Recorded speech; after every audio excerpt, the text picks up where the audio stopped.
good morning, Sunday morning. Well, good morning, Sunday morning. So, thank you for joining us for Joggers, Dogs and Ocean Frogs. And today, we're doing something a little different.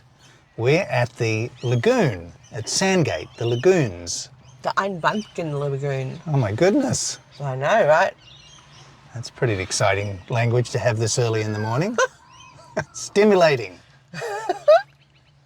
And what we're hoping is that some of our feathered friends will come and join us for the show and cause us a little bit of entertainment. But otherwise, we will do our best to entertain you. And still have a pretty view. So no joggers today, no dogs unless some are in the lagoon, but more birds and waterfowl. Where are they?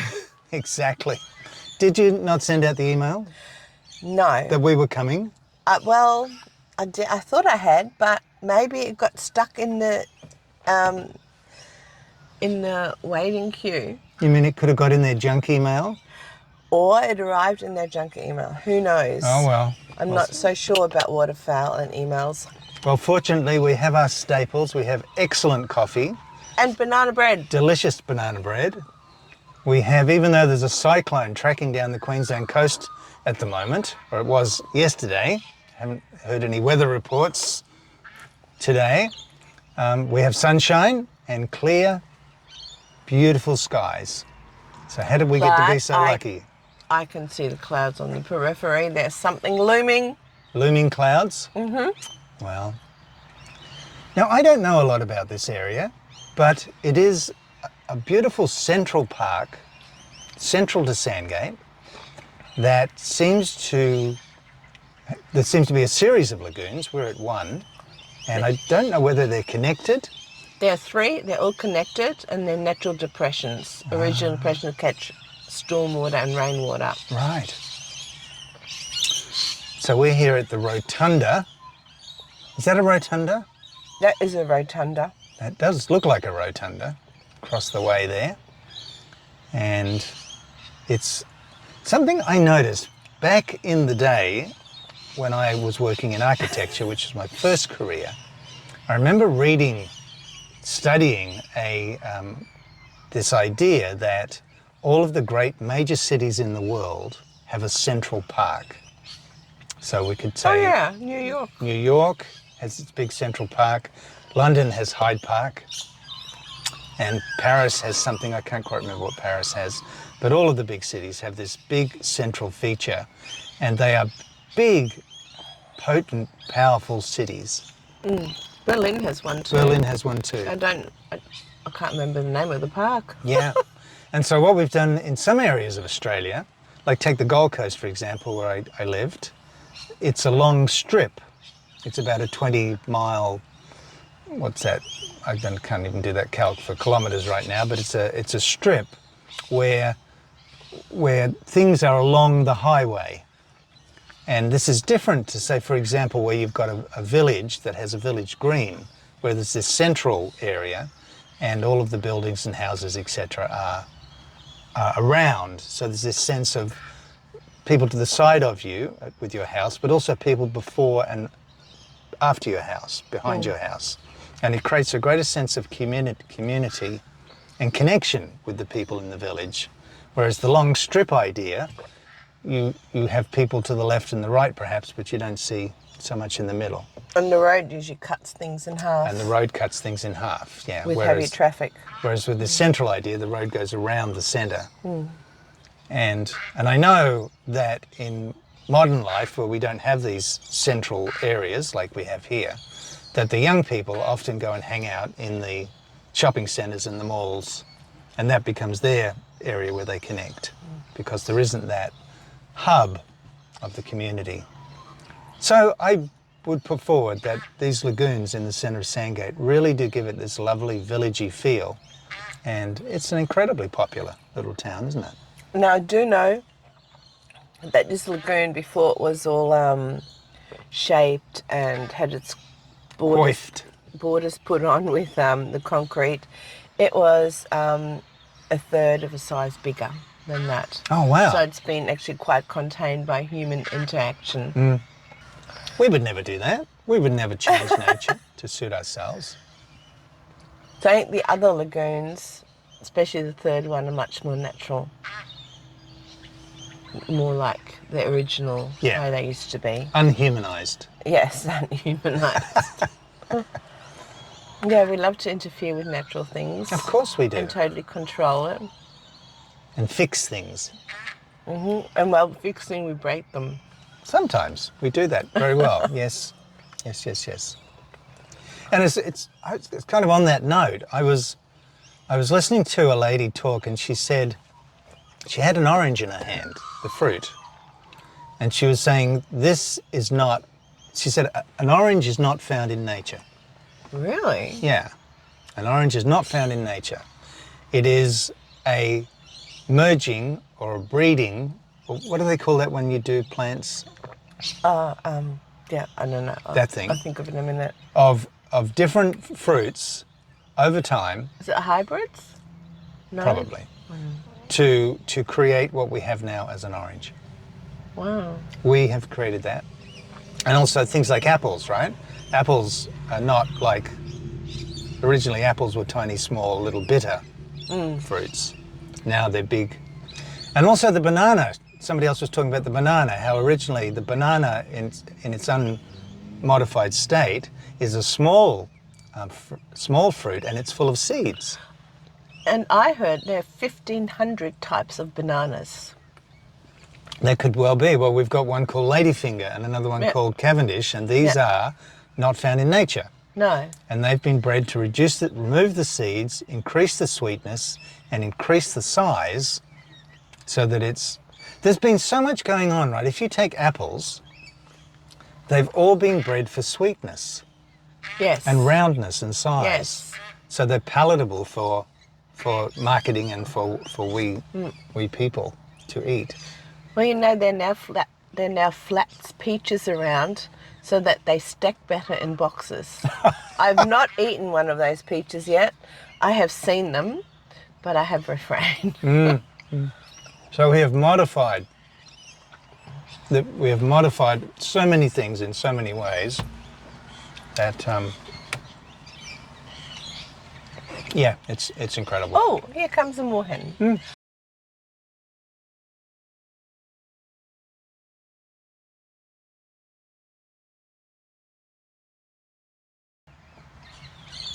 It's a couple. A couple. A couple.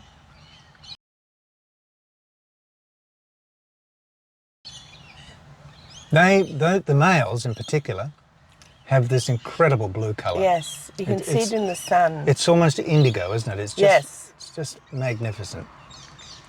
You know, I would put forward that just about everything we have, right? Like we're sitting here with these coffees and our banana bread, you know, just about everything, our phone, comes from nature. It's all, we're so proud that we've created all this great technology and everything, but all of the metals and minerals. Everything comes from this planet, right? Everything comes from this planet. And then we augment it. But even nature changes things. Like they have fires, they burn things so things can sprout. Even nature does that. Yeah. It's like we may have created some things from, but all of the materials that we use have come, you know, from the planet. We have invented nothing in that area. Nothing new. No, we've just changed the molecular structure to create different forms. We've just manipulated the stuff. Food, iPhones, all sorts of things. Rotundas. Lagoons. The other thing that I heard about that was interesting is the carrot. There's no such thing as an orange carrot in nature. What? It originates from a plant called Queen Anne's lace. And Queen Anne's lace is a plant that has a very lacy white flower, and it has a very gnarly thin root. And if you eat it, it's very stringy and quite unpleasant. Okay. And the reason it's called Queen Anne's lace is because there was a queen. Who ate her lace? Oh, no, she not quite. She had 17 pregnancies and 1 baby. Oh.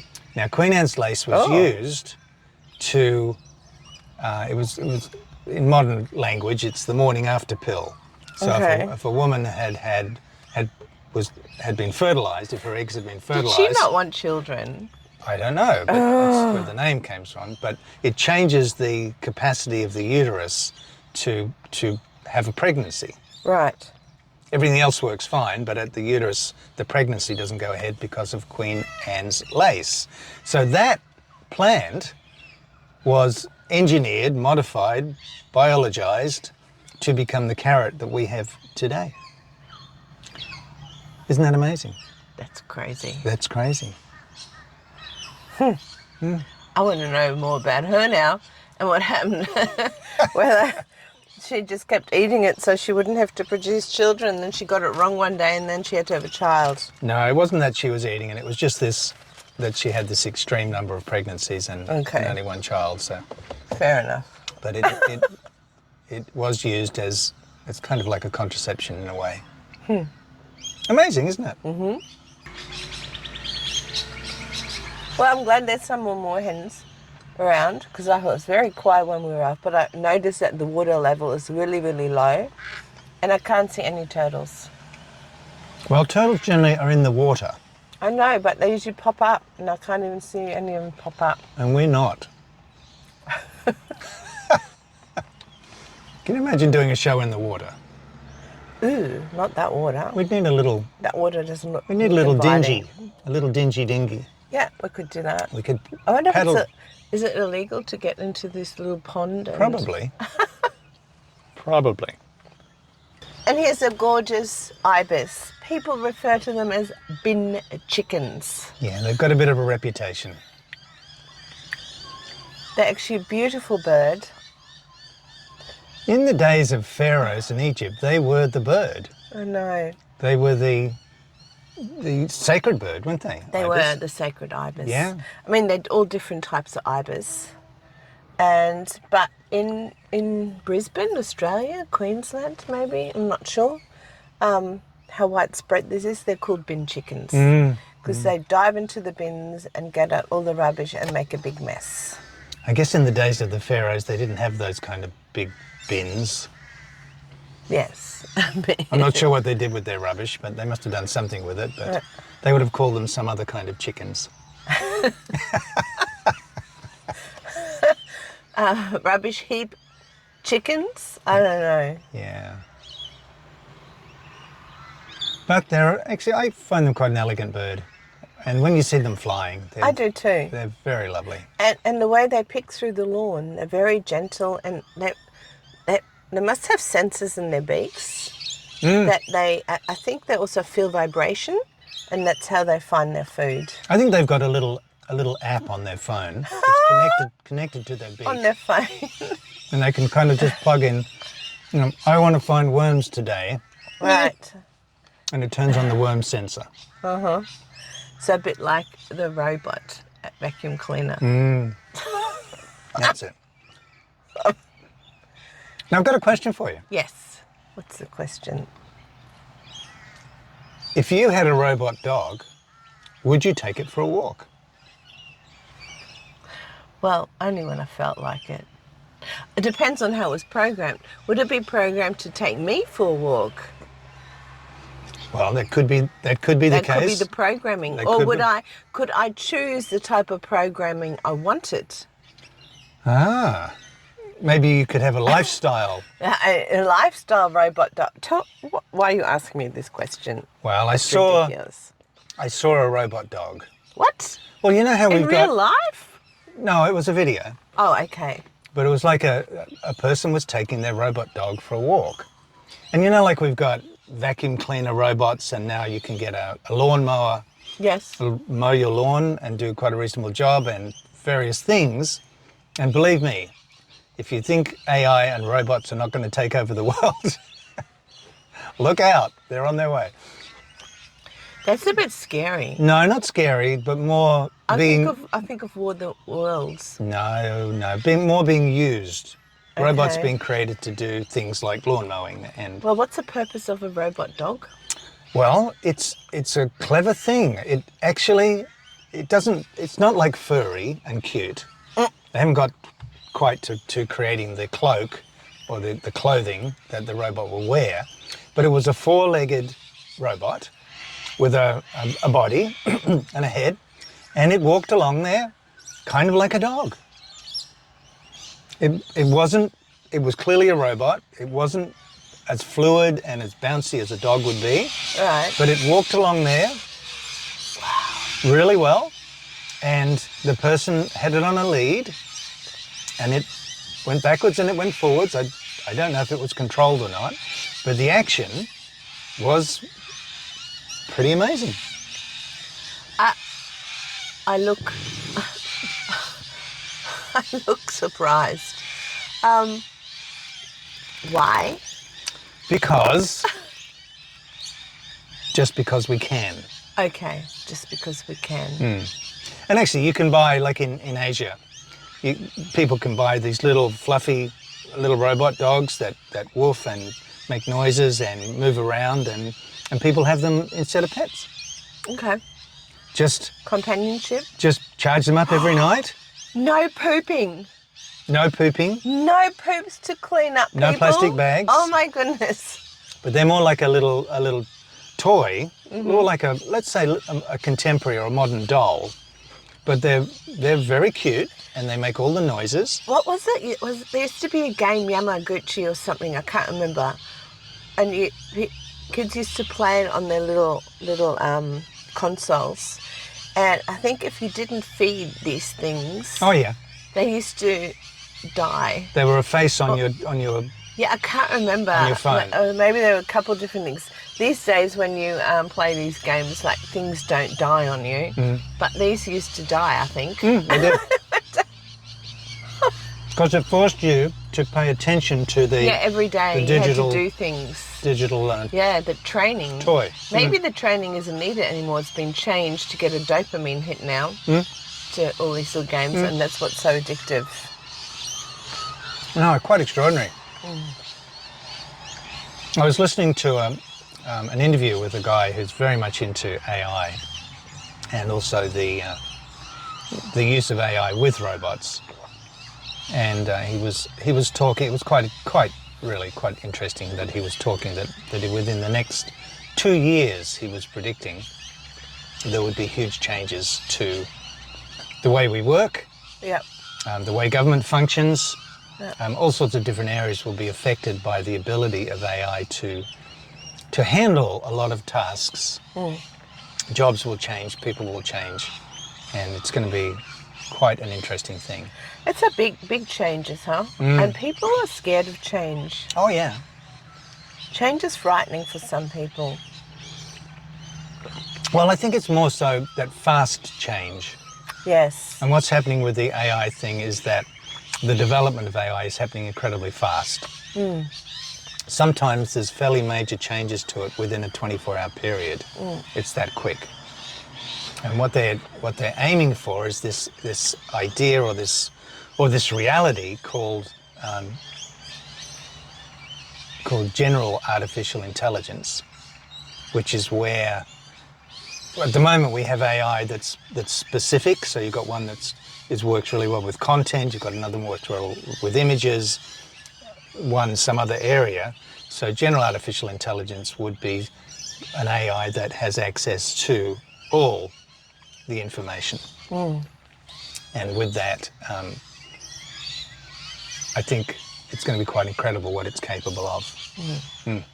I use a little bit of AI for work and planning and creating a few interesting things, but I have very little idea about all of this huge field.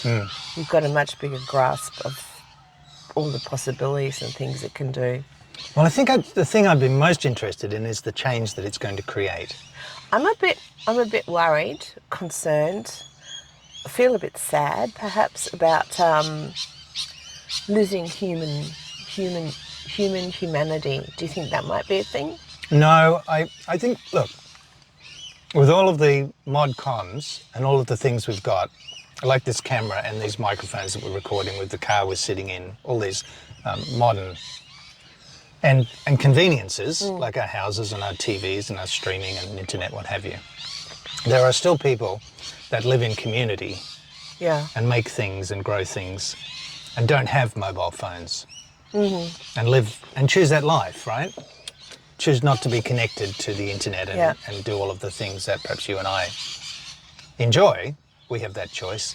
They have that choice. So you don't necessarily have to buy into this brave new world. It's like my dad is 92 years old, I think. He doesn't have a mobile phone.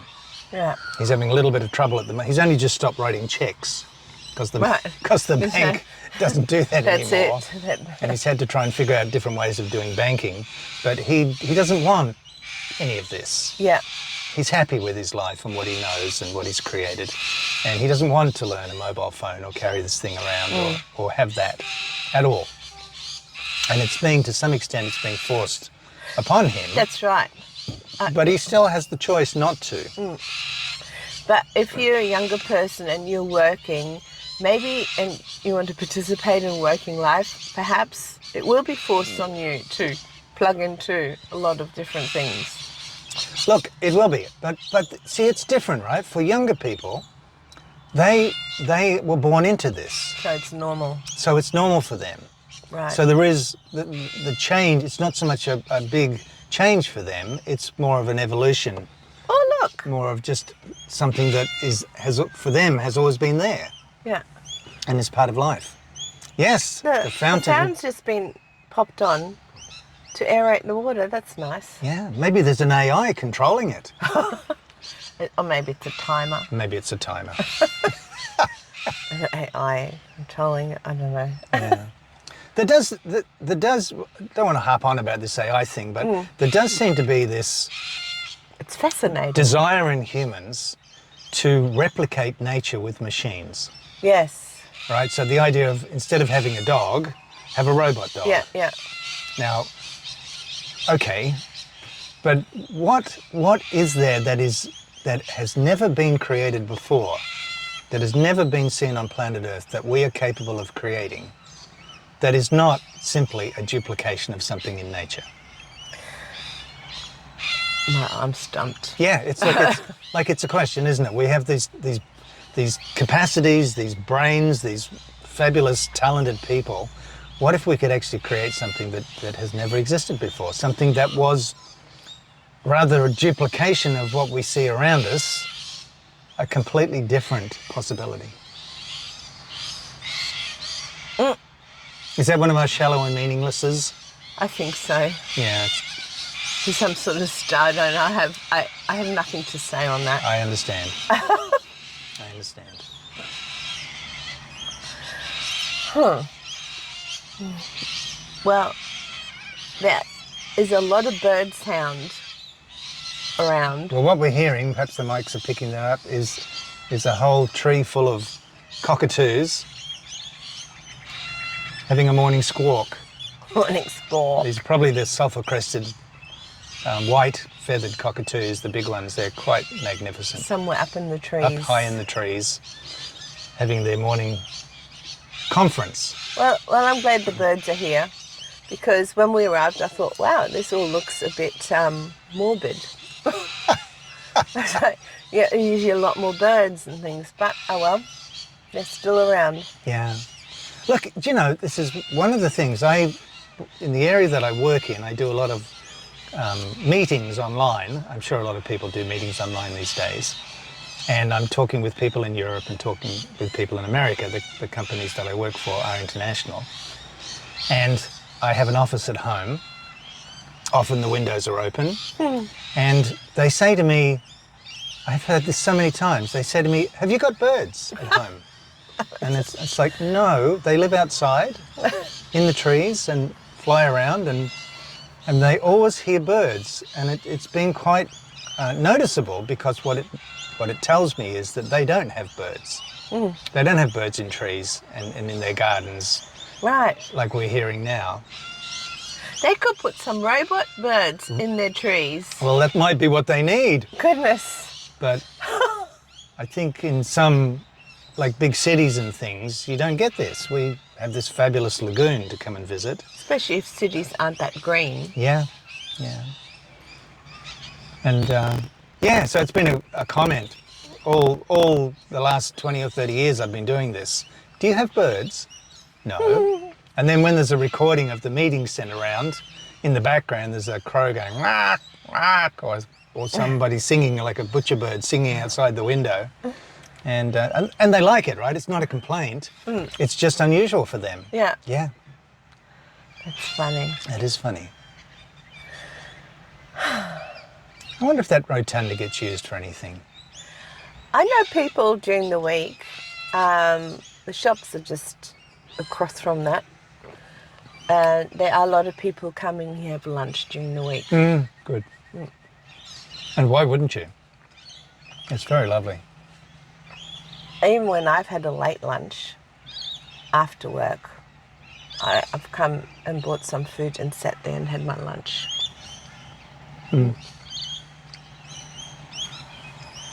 You have a late lunch? Sometimes it- I don't have lunch until 3 or 4 o'clock. Isn't that afternoon tea? Well, it's my lunch. I don't care what time it is. It's my lunch, so it's a lunch. You can call it what you like. Okay. Well, I wanted to talk a little bit about dogs. Dogs? And animals, seeing as our show has been about that. And often we have lots of dogs in view, but seeing as they're not here today, because we're not there, a different environment, there was an interesting thing I came across, which was the way we all see the world. So we humans, we assume that because we look at a tree and call it green, that it's green. And that it's green for everyone and everything. It is green. And apples, are they green? And red. And red, And yellow. are they? Yes. Exactly. So when we see things, we have, in our eyes, we have the ability to see in 3 colours. Red, green and blue. Okay. And that, without going into what's in the eye, basically we see in 3 colours. And if you, RGB, and if you extrapolate that, there's commutations and permutations, we can see something like 16 million colours. Because we can mix them all together. Because you can mix them, Right. and we've also got grey. So our eyes have an amazing capacity to see. So we've all agreed that tree is green. Yes. All right, but is it? Yes. So a dog can see in 2 colours. What? Which ones? I think it's blue and yellow. I could be wrong, but it's only 2 colours. Oh. So when they see what we see as green, for them it's more like beige. Oh. All right. Now a cat can see in 3 colours, but they have a lot less capacity. So we have a lot of rods and cones. They're the things in our eyes that receive the light, and then our brain interprets the colour, right? Cats have a lot less rods and cones, so they don't have as much capacity to see. So they see... To mix them all up. To mix them all up and what have you. I mean, you can...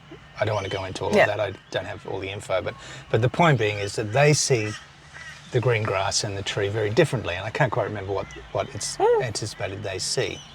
So the point is, right, if we see because we've got 3 colours, and dogs see because they've got 2 colours, and cats have got 3 colours but less than, is the tree really green?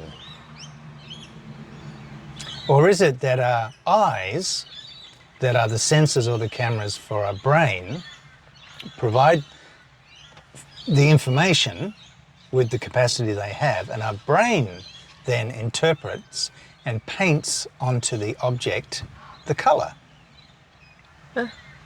And so just kind of extrapolating that out a little bit little bit more, what is colour? Oh, you had so many deep questions this morning. It's like turning my brain inside out Inside and out, yeah. and back to front and up and down. And look, I might say, oh, that's a nice green, and you'll say, that's a nice blue.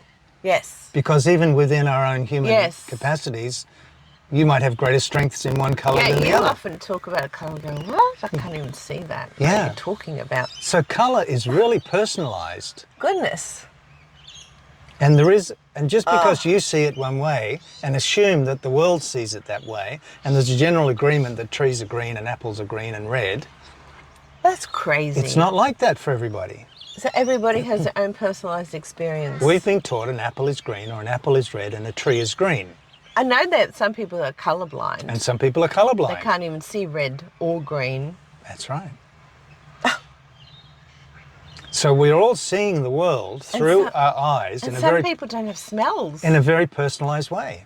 And the other body's senses, like smell and touch, we all smell and touch in a different way. Yes. And some people don't have arms, and some people don't have legs, and some people walk weirdly. I saw the show last night about Great Keppel Island, and they have a yearly race. They swim around the island, and there's one woman. It's 20 kilometres to swim around Great Keppel, so they swim about 6 hours to do that. And there was one woman. They do it every year, and she has no arms. Oh.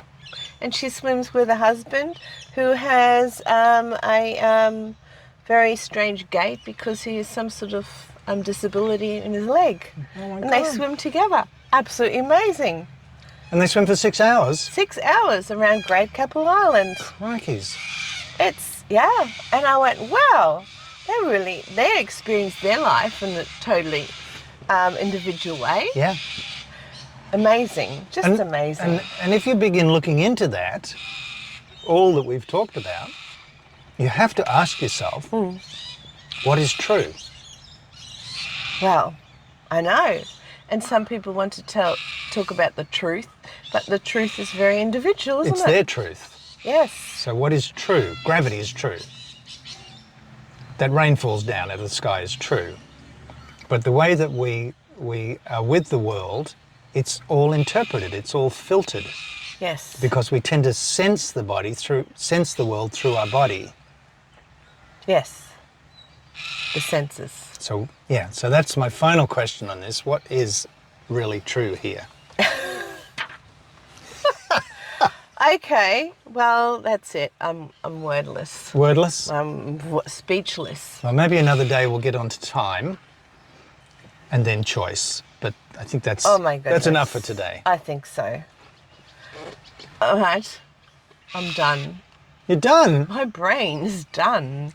I'm actually really enjoying this space and listening to the birds. Has me a bit speechless. Well, it is very nice. It is very nice just to sit sometimes and, not have to be busy or Ponder. or I know. fiddle around with anything. Just simply sit and be with it. Yes. And I think that's one of the things that I have always enjoyed with you on these Sunday mornings is that we do this. To sit and be. So we leave our busy lives, in a sense, behind, all our busyness, Yes. and we just Ponder the big questions. sit here, do our show, and have an amazing time. I always feel quite recharged and vitalised on a Sunday morning. And I'm still speechless, so I'm going, Brain fry. Yes. I was going to rant about something, and I've now, like a frog's rant, and I've now totally forgotten what that even was. Wow. It's gone. That's why we have to write things down. That's right. Yeah. And it doesn't matter anymore. Is that old-fashioned that we write things down? Yes. Yes. Oh, goodness. We're becoming our parents. Well, I'm going to have a little rant. No. I know really? I know I'm kind of taking over a little bit here. So did you want this last piece of banana bread? Well, if I'm going to have a bit of a rant, I think you should fortify yourself Okay. and have the last piece of all banana right, I will bread. leave you half. Yeah. A small half. So we've talked in the past about climate change and voiced our views on different aspects of that, and that's been fine. And I was looking the other day at our lifestyle. Right, here in Queensland, over the last couple of months, it's been quite hot. Yes. It's not been excessively hot, but where we live, it's been probably up to 38 degrees Celsius and in the 30s. And I don't think there's anything unusual about that. No, it's summer. I mean, I can recall Christmases with my mum on the Gold Coast and it hit 40 degrees. Yes. And we took our drinks and our plates of food and went and sat in the creek just down in front of her place where it was cooler. You know, I think 38 is probably part of living in Queensland at this time of year. And but it seems to be that in the news and in the general chit chat, and particularly the politicians, and I won't go there today, that it's much more in front of people's minds. This idea of climate change, that it's getting really hot, that we're heating up, all this sort of stuff. And like when my family came to Australia in 1965, we came from England and we emigrated from England and then we travelled up to Port Hedland in Western Australia. And it was very hot up there. It was a big transition, I recall. And so these days, we're sitting in this car, right? And at a certain point, we're going to turn the air conditioner on. Yes. Probably a lot. We're probably going to have it on a lot of the time. And in our house, we have an air conditioner. And when it gets up to about 32 or 34, whatever it is, we turn the air conditioner on. And when I go to the shops, or you go to the shops, and we go into the mall or the shopping centre, it's air conditioned, right? And so we find ourselves in these hot days, particularly, moving from air conditioned environment to air conditioned environment to air conditioned environment.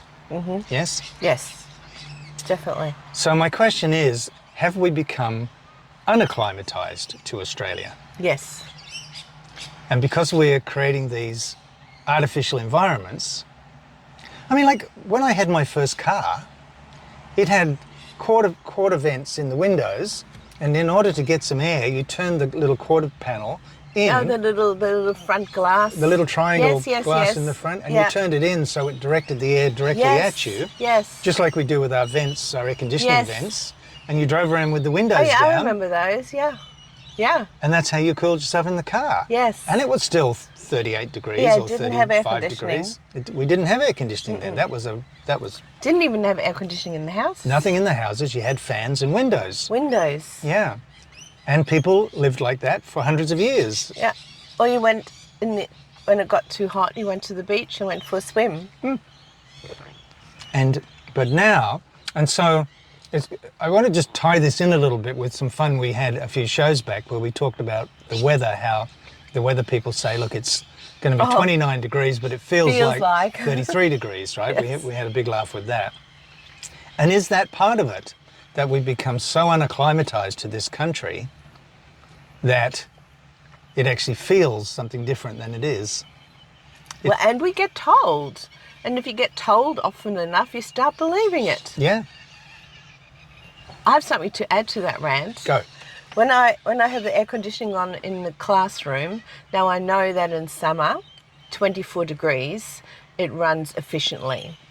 I have students who come in to class and say, can I turn the fans on? And I say, no, because it's quite pleasant in the classroom.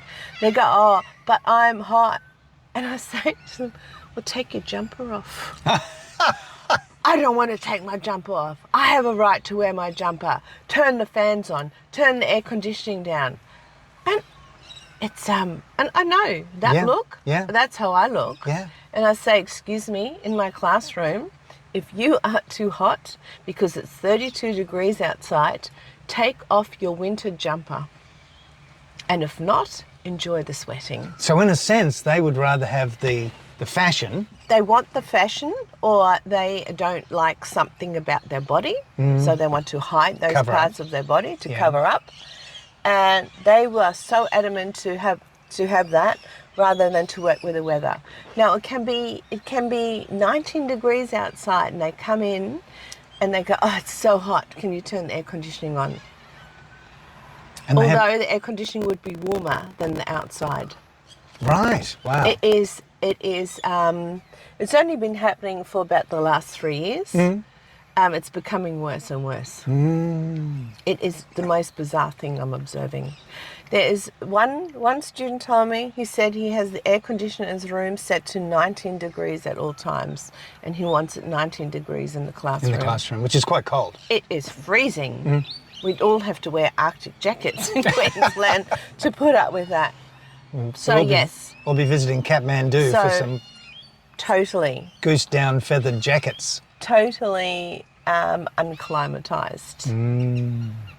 Interesting. So Yeah. I've joined into your rant, and I was so calm watching And this wordless. space. I know, and now, And that's because you recognise something there. yes, Through your own, own working experience. It makes me angry and frustrated. So it's interesting how the power of suggestion, or that constant media bombardment Yes. about this problem yes, that isn't really a problem.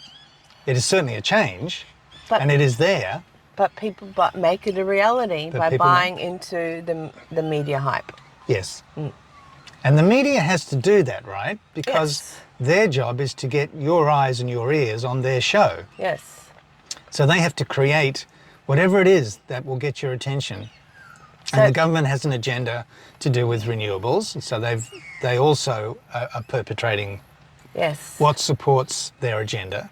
And lots of people have agendas. I'm not saying it's a bad thing, but it's really interesting how susceptible we are to this.